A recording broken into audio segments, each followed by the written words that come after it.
আওয়ামী লীগ শাসনামলে আওয়ামী লীগ বাংলাদেশের ওলামায়ে কেরামদেরকে ট্যাগ দিত, বা ওলামায়ে কেরাম যদি আওয়ামী লীগের বিরোধিতা করত, অর্থাৎ ইসলাম বিদ্বেষী এবং দেশ বিরোধী কোনো কাজ করলে যদি এটার প্রতিরোধ করত, প্রতিবাদ করত, তাহলে তখন তারা ওলামায়ে কেরামদেরকে ট্যাগ দিত যারা পাকিস্তানি, এরা জঙ্গি, এরা আতঙ্কবাদী, এরা আফগানিস্তানি, তালেবান, এরকম নানান ধরনের বিদ্রূপ আচরণ করত এবং আমাদেরকে ট্যাগ দিত।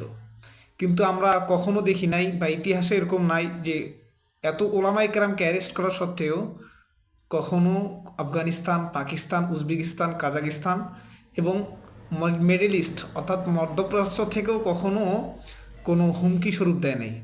অথচ আজকে আমরা দেখতে পারতেছি একজন সন্ত্রাসী সংগঠন ইসকনের নেতাকে অ্যারেস্ট করাকে কেন্দ্র করে আজকে ভারত আমাদেরকে হুমকি দিচ্ছে। এর দ্বারা আমরা কি বুঝি?